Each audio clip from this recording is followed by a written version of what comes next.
नमस्कार दर्शकों, आज मैं उपस्थित हूँ आपके सामने सूर्य के दशम भाव में प्रभाव को लेकर। सूर्य दशम भाव में कैसा फल देता है, उसके बारे में आज हम विचार करेंगे।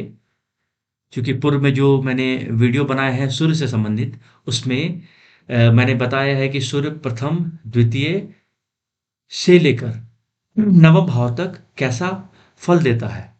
अब मैं आज चर्चा करूँगा कि सूर्य दशम भाव में अगर विराजमान हो, तो कैसा फल देता है। दशम भाव ऐसे भी हम बोलते हैं कि बहुत इम्पोर्टेंट भाव है, हमारे कर्म का भाव है।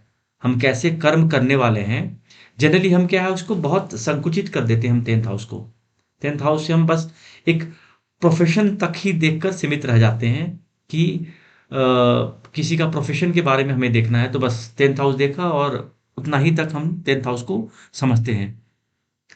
जबकि 10th हाउस का विचार हमारे पूरे कर्म से संबंधित है। क्योंकि कर्म एक बहुत वृहद रूप है, वृहद व्यापक शब्द है, जिसमें से आपका जो प्रोफ़ेशन है कि आप क्या काम करेंगे, एक छोटा-सा पार्ट उसको बोल सकते हो आप।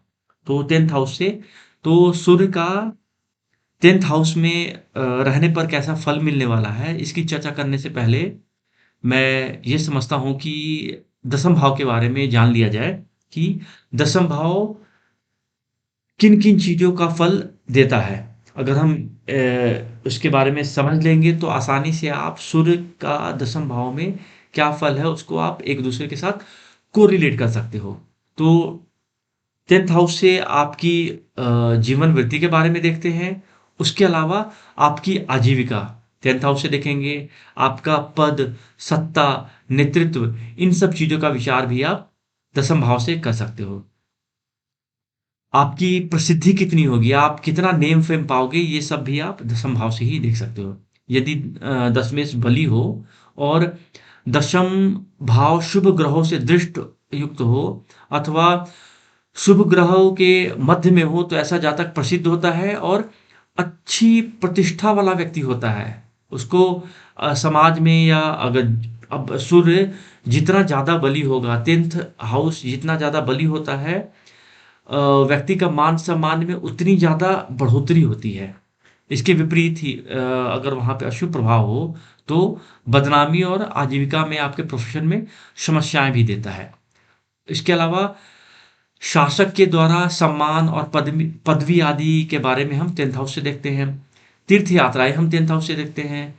आपकी कितनी कृति होगी, कितना यश होगा आपका संसार में, उसके अलावा आपके उत्तरदायित्व कितने होंगे, रिस्पॉन्सिबिलिटीज़ कितनी होंगी आपकी, ये सब चीज़ों के बारे में हम 10th से विचार करते हैं। उसके अलावा जो सरकार या शासन का कार्य हो गया, शिक्षक हो गया या कोई अनुशंसनीय अगर कार्य है, कोई धार्मिक कृत्य है, उच्च धार्मिक कृत्य है, तो उसका भी हम विचार 10th हाउस से ही करते हैं। अगर 10th हाउस में आप सोचो कि यदि कुछ ऐसा कॉम्बिनेशन हो कि गुरु और बुध और अ, दशम पर गुरु बुध की का प्रभाव हो और लग्नेश का भी प्रभाव हो।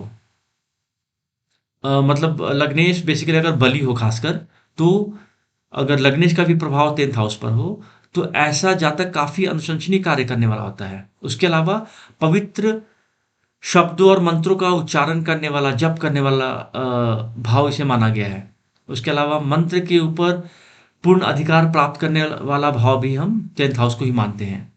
अब अगर औषधि की बात करें हम या शरीर में जान की बात करें, इन सब चीज़ों का विचार भी आप 10th हाउस से करते हैं।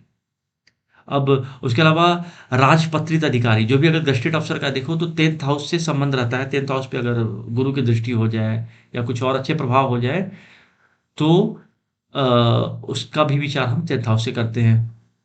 दत्तक पुत्र के बारे में हम 10th हाउस से विचार करते हैं। आपको नींद कितनी अच्छी आनी है, इसका विचार भी हम 10th हाउस से करते हैं। आपके डिसिप्लिन के बारे में हम अपनी लाइफ में कितना डिसिप्लिन्ड रहोगे आप, कितना अनुशासित रहोगे, इसका विचार भी हम 10th हाउस से करते हैं। अब हम चलते हैं कि आगे की सूर्य 10th हाउस में कैसा प्रभाव देता है।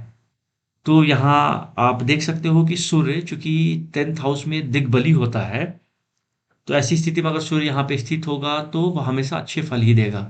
कहते हैं कि अगर सूर्य यहाँ पर दसम भाव में स्थित हो, तो जातक 18 वर्ष की आयु में अपने एजुकेशन की वजह से ना काफ़ी फेमस होता है। और उसकी वजह से उसी आयु से उतने मतलब 18 वर्ष की आयु से ही वह धनोपार्जन करने लगेगा। कुछ ना कुछ उसके सोर्स ऑफ इनकम हो सकते हैं। हो सकता है कुछ पढ़ाने लगे या कुछ कहीं न कहीं से इसके अच्छे सोर्स ऑफ इनकम बन जाते हैं उस समय, अगर 10th हाउस में सूर्य हो तो। अब यदि इस सूर्य पर 3 ग्रहों की दृष्टि हो तो जातक राज शासन में प्रिय होता है। मतलब राज शासन आज की डेट में बोल सकते हो कि सेंट्रल गवर्नमेंट में या स्टेट गवर्नमेंट में जैसी स्थिति है ग्रहों की, उसके आधार पे गवर्नमेंट का कोई गवर्नर का या गवर्नमेंट का काफ़ी खास व्यक्ति हो सकता है। सत्वक कर्म करने वाला तो होगा ही वह, राज्यकाल में साहसी और काफ़ी फेमस होता है ऐसा व्यक्ति। अब यदि 10वां सूर्य अपनी उच्च राशि या स्व राशि का होकर, मतलब अगर मैं बात करूँ कि 10th हाउस में मान लो कि सिंह राशि हो जाए और यहीं पर सूर्य हो जाए, या 10th हाउस में मान लो कि तुला राशि हो जाए, तो भी स्वराशि का होगा,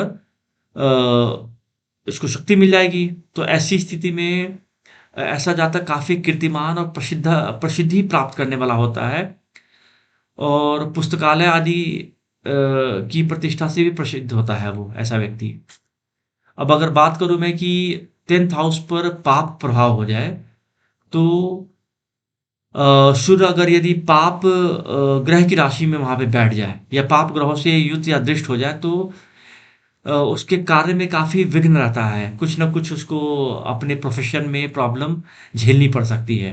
साथ ही ऐसा व्यक्ति कहीं न कहीं अपयश भी ले लेता है। मतलब कभी-कभी बदनामी भी झेलनी पड़ सकती है, अगर सूर्य पीड़ित है तो। और ऐसा व्यक्ति अनाचारी और दुष्कर्म और पाप कर्म करने वाला भी होता है। तो एक सिंपल सा बेसिक जो आप इसको थंब रूल बोल सकते हो या प्रिडिक्शन करने के लिए एक आसान सा तरीका आप अख्तियार कर सकते हो कि कोई भी ग्रह जिस भाव में बैठे होंगे, अगर वह उच्च के हैं तो उस भाव से संबंधित आपको अच्छे फल देंगे। पीड़ित है तो उस भाव से संबंधित जो बुरे फल आपको मिल सकते हैं, वो आपके बुरे फल मिलेंगे।